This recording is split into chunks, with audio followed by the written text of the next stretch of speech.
he's one of the reasons why I wanted to go into this, you know, so. Okay, cool. Anyway, hey, it's Tri-City Sports Now, last segment, SoCon John Hooper. Boy, I hope we get to those offensive lines. Now we'll have to just go to next week, but there are a lot of things to talk about with a new commissioner coming in, Jim Schaus, Ohio, AD. I talked about some of the things that I'd like to see. I'll start taking over on July 1st. Okay, you mentioned that he said, you know, there's some schools that you'd like to see in your back pocket just in case somebody leaves, just in case you need to bring somebody in. I mentioned Kennesaw State simply, I think, the TV market, Atlanta, that's what they'd bring in, and that would be huge. That would help, you know, having a game of the week on a college, on a sports network, you know, or something of that nature for the SoCon.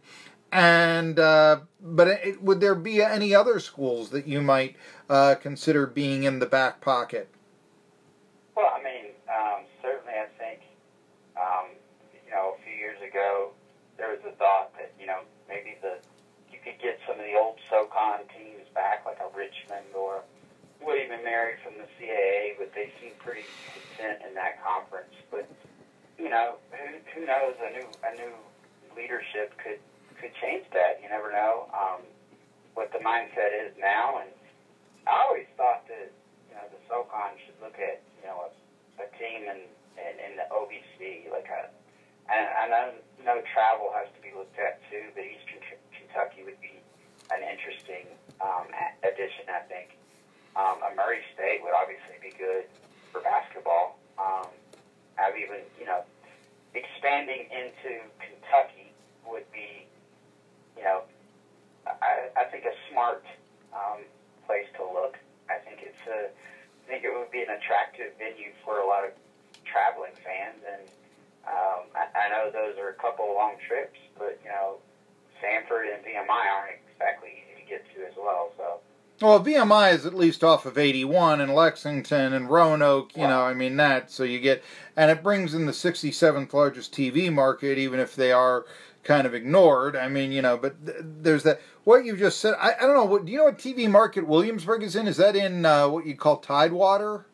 Mm-hmm. Well, yeah, it would be I guess, Norfolk and Rhodes area, yeah. There's some size to that if you wanted to bring that in. Richmond isn't extraordinarily huge, but it is top 100, so that's I'm not necessarily with you because of those TV markets. That's what you look for these days. I'm telling you, Eastern Kentucky and Murray State. It's interesting, Jeff Long, he started his career as an athletic director, he's now at Kansas, at Eastern Kentucky, once told me, this was 15 years ago, that the OVC always had an open invitation to ETSU to join. After they had left, they always wanted them back, but ETSU was sort of like, I don't think so. They pursued it briefly under David Mullins, and they voted it down to stay in the A-Sun. What about Belmont? I mean, if we wanted to have one for basketball and one for football, I mean, you bring in Nashville and Atlanta, and of course, Kennesaw and Belmont would both have to want to do it. But what about that? I mean, to me, that would be, you know, bringing in the big markets and bringing in good teams into the league, you know, that sort of thing, at least in one sport. I know Belmont doesn't play football. You could even consider Belmont or Lipscomb, or both of those teams right across the street from each other. And, you know, I think...